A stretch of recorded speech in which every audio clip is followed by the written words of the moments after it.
Cette vidéo est en partenariat avec Notion, qui est une application et un espace de travail pour prendre des notes, travailler en équipe, télétravailler, s'organiser, faire plein de choses. Je vous en parle un petit peu plus tard dans la vidéo pour vous montrer comment moi je l'utilise.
Je viens donc vous montrer comment je m'organise avec Notion J'espère que ça va être intéressant et utile pour vous.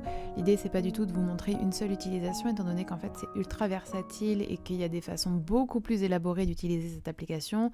Moi, je l'utilise de façon très simple parce que je suis simple et que je veux une utilisation simple et pratique et efficace. Alors, on va y aller. Je ne vais pas tout vous montrer parce que bien évidemment, certaines choses sont un peu personnelles, mais comme vous pouvez le voir, en fait, ici, sur cette partie à gauche, j'ai les grandes pages, si vous préférez. Donc, j'ai la page Home, donc l'introduction, on va dire, la maison, la base, l'accueil, le journal, qui est la page que j'utilise le moins, YouTube, les podcasts, Work pour le travail et le cercle féministe. Alors, juste pour vous montrer un petit peu l'accueil, si vous voulez, pour moi c'est comme ça, avec une belle photo du sud et de la plage pour me rappeler d'où je viens et me donner du baume au cœur. J'ai gardé quelques éléments qui en fait étaient là à la base. Lorsque vous vous connectez à Notion, ils vous donnent une interface un petit peu standard et j'ai gardé pas mal de leurs catégories parce que je trouve que c'est plutôt cool. Donc j'ai une liste de livres, une liste de films et des recettes. Et en fait, pour vous donner une idée, ça c'est la façon dont vous pouvez l'organiser. Comme vous voyez, moi j'ai vraiment du mal parce que pour le coup, pour les recettes, j'avoue que je suis plutôt sur Instagram et que je sauvegarde tout. Mais en gros, vous donnez le nom et là, vous pouvez mettre direct le lien. Donc c'est plutôt cool. Vous pouvez changer là la petite icône par exemple. Vous pouvez changer le fond, vous pouvez tout faire. On revient sur Home. Là, il y a une liste de films, il y a des livres à lire. Sur le côté, il y a les objectifs de l'année, par exemple. Pof, moi, j'en ai sélectionné quelques-uns. J'en ai pas mis beaucoup parce que, franchement, j'ai pas envie de me mettre la pression. Et il y a également les voyages. Donc, c'est un petit peu... Bon, perso, mais pas plus que ça. Donc là, vous voyez, c'est concrètement à quoi ressemble la page. Donc, il y a la destination, le statut, la date, les endroits spécifiques et puis les gens avec qui on compte y aller. Donc là, vous voyez où je pars normalement bientôt, si on me laisse partir avec mon passeport expiré. Et puis, il y a le budget. Donc ça, on ne va pas y aller parce que c'est un peu plus perso. Et moi, j'aime bien avoir toujours quand même un calendrier. Et vous allez voir, il y a un calendrier sur quasiment toutes mes pages parce que pour moi, c'est hyper important de visualiser. J'en ai vraiment besoin, sinon je suis totalement perdue. Je suis quelqu'un de très visuel. Ensuite, le journal, je vais pas vous montrer parce que ça, c'est assez intime, entre guillemets, et puis je n'écris pas tant que ça dedans, je dois bien l'avouer. Il faudrait que je le fasse, que je prenne le temps de le faire. Ça, c'est ma page YouTube. Alors, je sais que vous êtes beaucoup à un petit peu me demander comment je fais pour, entre guillemets, avoir un travail et YouTube, etc. Je m'organise et je suis déçue de moi très souvent parce que c'est pas du tout au niveau auquel j'aimerais que ce soit, hein, clairement, je vous le dis. Mais c'est un petit peu mieux que rien, je crois. Donc, comme vous pouvez le voir, il y a 3... Alors ça, si vous préférez, c'est à la... Hop, voilà, vous pouvez faire défiler. Il y a les idées vidéo, les idées en vrac. On peut faire défiler, remonter. Donc là, j'ai pas mal de scripts de vidéos. Là, pareil pour ma chaîne littéraire. Donc, il y a les idées de vidéo, hop. Et puis, il y a les temps du texte, hop. Donc là, en fait, j'ai beaucoup de choses qui ne sont pas inscrites pour le moment parce que pour ma chaîne littéraire, ça a été tout dans un cahier. Donc, j'essaie de garder et le cahier et, en fait, Notion. Donc, il faut que je remette dans Notion ce qui était déjà dans le cahier. Là, il y a la chaîne féministe, hop, hop, hop, avec, vous voyez, pas mal de sujets qui peuvent être tous transformés. Par exemple, la première, doit-on être anticarcérale pour être féministe ? Si je veux, je peux cliquer ici et en fait, ça peut se transformer en une page. Pardon, excusez-moi. Voilà, si c'est une page, ça veut dire que je clique dessus et je vais être envoyée quelque part dans une nouvelle page où je peux tout écrire, tout un script par exemple. Je peux le transformer aussi en justement ce petit déroulé. Je peux le transformer en une liste. Et ça, vous pouvez le faire pour tout, en fait. Donc, c'est ultra pratique. Donc, voilà, hop. Et là, vous voyez, c'est les idées en vrac pour le moment pour cette vidéo. Oh, il y a un pigeon qui vient de se poser sur ma fenêtre. Voilà. Et pour YouTube, pareil, comme vous pouvez le voir. Alors, attendez, on va refermer la chaîne. Moi, c'est ça que j'aime beaucoup aussi avec Notion, c'est qu'en fait, j'aime avoir tout presque au même endroit, mais que tout soit... qu'on puisse ouvrir, un petit peu comme les poupées russes. Donc là, c'est parfait. Et là, j'ai aussi un calendrier. Donc, vous voyez, c'est un calendrier où il va y avoir les choses importantes. Donc, par exemple, pour le moment, j'ai oublié il y a 3 lives de mon club de lecture. Je vais participer à un autre podcast. Là, c'est pour la vidéo que je suis en train de filmer. Là, ça va être un échange vocal sur le Discord du Cercle Féministe. Et puis, si on passe à mars, il y a déjà également un autre live pour mon Cercle Féministe. Et il va y avoir plein d'autres choses. Donc là, j'essaye un petit peu de garder ça en tête parce qu'en fait, mine de rien, quand vous avez un travail en dehors et que vous faites ça en plus, vous finissez par vous y perdre. En plus de ça, il y a les podcasts que là, j'avoue, je ne fais plus trop. Je les ai un petit peu laissés en pause parce que j'ai plus le temps. Mais j'ai un podcast littéraire. Il y a plusieurs épisodes que vous pouvez écouter si vous le voulez sur Spotify notamment. Et là, ça, c'est ceux qui ont déjà été enregistrés. Donc là, il y a tout le script en fait. Je les ai pas transformés en pages. C'est direct dans le même... Voilà, il y a tout le texte. Hop, hop, hop, hop, hop, hop, hop, hop, hop, hop, hop, hop. Donc, vous voyez, c'est beaucoup de travail, c'est beaucoup de script. Et ceux qui sont barrés, c'est ceux qui ont été faits, bien évidemment. Et ceux qui ne sont pas barrés, c'est ceux que j'aimerais faire rapidement. Mais rapidement, je ne sais plus trop ce que ça veut dire désormais. On arrive à la page qui est la page avec le plus d'éléments un petit peu différents. C'est ma page travail. Donc ça, c'est vraiment pour mon travail de prof, en fait. Parce que j'ai besoin de beaucoup d'organisation vu que j'ai un emploi de prof un peu particulier. Donc là, un calendrier, comme d'habitude, alors avec un petit peu tout ce qui doit être fait d'important, on va dire, entre guillemets. On est allé acheter des affaires de sport pour les élèves, il y a eu une réunion spécifique, il y a eu... Bref. Là, j'essaye, c'est ce que j'ai décidé de faire hier, de peut-être mettre là le contenu des cours, en fait, à chaque fois. Donc, j'ai décidé de le faire hier, donc forcément, les autres jours, ça n'y était pas. Donc, je vais voir si je continue à le faire ou pas. Ça permet de garder un fil un peu plus clair que uniquement moi avec mes séances et mes petites fiches. Ensuite, vous avez cette partie-là qui est vachement intéressante, je trouve, où en fait, vous pouvez mettre les différentes actions ou les différentes tâches, si vous voulez, que vous avez prévu de faire ou envie de faire ou que vous faites.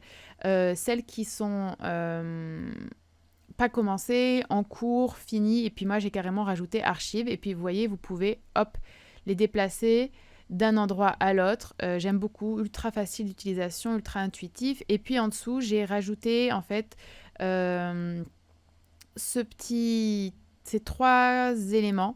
La page 3, elle me reste encore à faire. Les idées et les projets, les choses que j'aimerais faire. Et la to-do, c'est les choses que je dois faire assez urgemment, qui sont différentes un petit peu de ces tâches-là, qui sont des tâches plutôt en collaboration avec d'autres personnes ou qui nécessitent un peu plus d'organisation. Là, c'est vraiment les choses un petit peu urgentes et que je peux faire de mon côté sans demander quoi que ce soit à qui que ce soit en général. Puis la dernière page, c'est ma page sur le cercle féministe. Parce que j'ai donc lancé un cercle féministe. Si vous ne le savez pas, il y a une vidéo qui explique tout. Ou alors vous pouvez aller sur Instagram, vous comprendrez. Il suffit de s'abonner, de souscrire pour 2,99 € par mois à ma chaîne littéraire et vous avez accès à une lecture féministe par mois, un Discord féministe et des échanges vocaux et des lives tous les mois. Voilà. Donc là, vous voyez, c'est un petit peu différentes choses. Là, j'ai différentes pages. Ce sont des pages. Ça veut dire que si je clique à chaque fois dessus, il y aura un contenu. Donc les statistiques, c'est un petit peu pour garder en tête combien de personnes sont sur le cercle, combien de personnes sont des femmes, combien de personnes sont des hommes, et mois par mois. Je vais pas vous montrer le colloque pour vous donner peut-être un petit peu envie.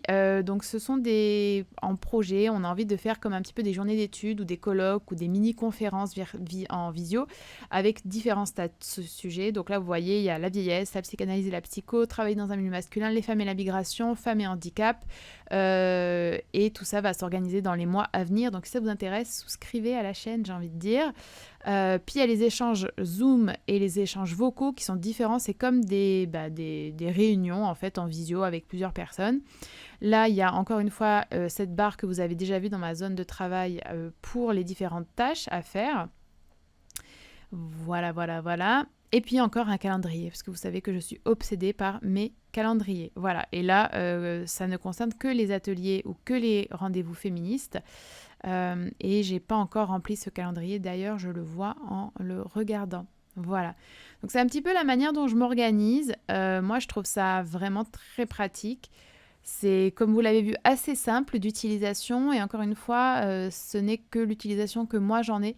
J'imagine que des tas de personnes en ont une utilisation beaucoup plus approfondie et puis vous voyez que je m'en sers pour faire à la fois des choses vraiment personnelles et du quotidien, à la fois pour faire des choses en ligne et plutôt créatives et je l'utilise aussi pour le travail. Et ce qui est bien, c'est qu'en fait, je l'ai aussi sur mon ordinateur au travail, je l'ai aussi sur mon iPad et donc en général, c'est vrai que c'est ultra pratique parce que je peux y accéder de n'importe où. Je ne l'ai pas sur mon téléphone parce que mon téléphone est vieux et n'a plus de place, etc. Mais voilà, quand j'aurai un nouveau téléphone, je mettrai définitivement Notion sur mon téléphone parce que là, je pense que c'est un petit peu l'ultime de l'organisation. Donc, je ne vais pas vous mentir et vous dire que ça règle absolument tous les problèmes, pas du tout, parce qu'il faut quand même venir le faire, mais je trouve que c'est le meilleur outil en ligne, en tout cas pour s'organiser.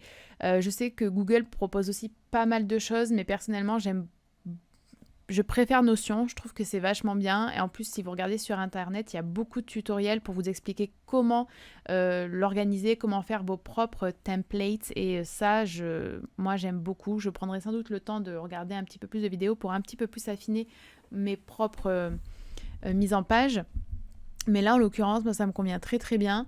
J'avoue que ça me motive pas mal à travailler. Avant, j'utilisais aussi Evernote, qui était bien, mais que je trouve quand même beaucoup moins intuitif, beaucoup moins dense, beaucoup moins riche que Notion. Ce que j'aime aussi, alors ça c'est un petit peu peut-être de l'anecdotique, mais ce que j'aime sur Notion, c'est qu'on peut quand même pas mal personnaliser. Et moi, ça me plaît, parce que ça donne envie de travailler, voilà, on se sent bien. C'est un cercle un cercle, n'importe quoi, je vois cercle sur l'écran, donc je dis ça, un espace de travail assez agréable. Et je garde quand même, hein, je vous l'ai dit, mais je garde quand même mes journaux, parce que ça, j'aime beaucoup, et que j'aime ce contact avec le papier, avec l'écrit. En fait, j'allie les deux. Voilà. Et je trouve que c'est ce qui fonctionne le mieux. En tout cas, pour moi, c'est le plus efficace. Et j'espère que ça vous aura peut-être donné envie de tenter vous aussi et que ça vous motivera pour vous organiser. Si vous le souhaitez, il y aura un lien, bien évidemment, dans la barre d'infos. Vous pouvez cliquer dessus pour essayer Notion à votre tour. N'hésitez pas à me dire si vous le faites et à me montrer d'ailleurs un petit peu votre organisation. Si jamais vous le faites, je suis curieuse de voir parce que j'imagine que vous allez peut-être faire des choses très différentes de celles que moi j'ai faites. Je vous remercie d'avoir regardé cette vidéo et puis je vous dis à très bientôt. Voilà.